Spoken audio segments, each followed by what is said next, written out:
नमस्कार, the Hindi top देख रहे हैं आप। मैं हूं आपके साथ सर्वजीत जायसवाल। बिहार विधानसभा में विपक्ष के नेता तेजस्वी प्रसाद यादव को आरजेडी का कार्यकारी अध्यक्ष नियुक्त कर दिया गया है। राजद के राष्ट्रीय कार्यकारिणी की बैठक में तेजस्वी के नाम पर सर्वसम्मति से मुहर लगाई गई, जिसमें लालू प्रसाद यादव भी मौजूद थे। हालांकि बिहार की सियासत से जुड़ी इस बड़ी खबर को और बड़ा बनाने का काम पूर्व आरजेडी नेता रोहिणी आचार्य के एक पोस्ट ने किया, जिसमें उन्होंने तेजस्वी पर तंज कसते हुए लिखा, सियासत के शिखर पुरुष की गौरवशाली पारी का एक तरह से पटाक्षेप। ठाकुर सुहाती करने वालों और गिरोह घुसपैठ को उनके हाथों की कठपुतली बने शहजादे की ताजपोशी मुबारक।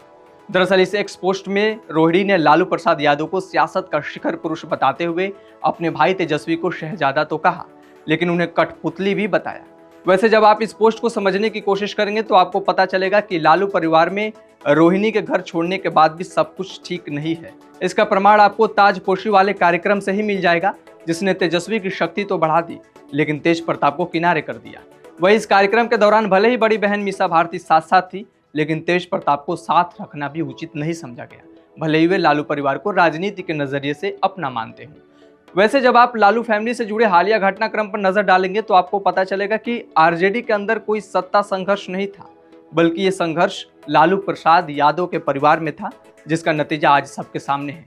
यानी कुछ घंटे के लिए लालू प्रसाद यादव अपनी पत्नी राबड़ी देवी, बड़ी बेटी मीसा भारती और छोटे बेटे तेजस्वी यादव के साथ राष्ट्रीय कार्यकारिणी की बैठक में आए और ये फैसला सुनाने के बाद ये साफ कर दिया कि तेजस्वी भले ही परिवार में छोटे हो, लेकिन पार्टी के अंदर उनका कद बड़ा ही रहेगा। दरअसल जनता दल से अलग होकर लालू प्रसाद यादव ने जब राष्ट्रीय जनता दल बनाया था, तब से राजद की पहचान लालू यादव की पार्टी के रूप में रही। चारा घोटाला में जब वे जेल जा रहे थे तो उन्होंने पत्नी राबड़ी देवी को मुख्यमंत्री की कुर्सी सौंपी और अपने करीबी रंजन प्रसाद यादव को पार्टी। हालांकि रंजन प्रसाद को जैसे ही पार्टी की कमान सौंपी गई और कार्यकारिणी अध्यक्ष बनाया गया, वैसे इनकी ताकत में काफी इजाफा देखने को मिला। रंजन प्रसाद यादव के समर्थक उनको इतना ताकतवर समझने लगे कि उन सब ने राबड़ी देवी को हटाकर नया मुख्यमंत्री बनाने की तैयारी तक शुरू कर दी थी। जैसे ही रंजन यादव ने विधायक दल की बैठक बुलाई तो ये मान लिया गया कि वे सीएम की कुर्सी भी हासिल कर लेंगे। हालांकि जेपी आंदोलन से अपनी राजनीति शुरू करने वाले लालू ने समय रहते इस सियासी हवा को भांप लिया और तत्काल प्रभाव से कार्यकारिणी अध्यक्ष की कुर्सी ही खत्म कर दी। रंजन प्रसाद यादव को जब कार्यकारिणी अध्यक्ष की पदवी से हटाया गया, ये मान लिया गया कि जब तक लालू है तब तक राजद के अध्यक्ष का पद किसी और को नहीं जा सकता। बहरहाल तेजस्वी यादव को अब कार्यकारिणी अध्यक्ष नियुक्त कर दिया गया है और इस नियुक्ति के साथ उन्हें यह अधिकार भी दे दिया गया है कि वे पार्टी को अपने हिसाब से चलाए।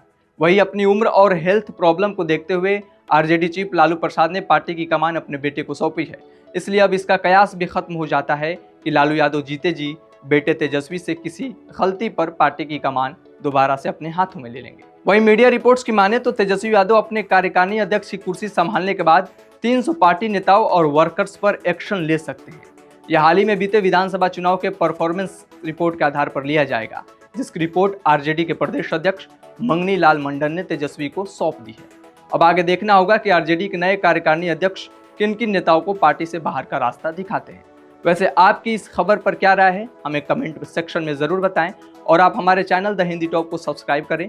इसके साथ ही आप हमें social media platform x, Facebook और इंस्टाग्राम पर भी फॉलो कर सकते हैं।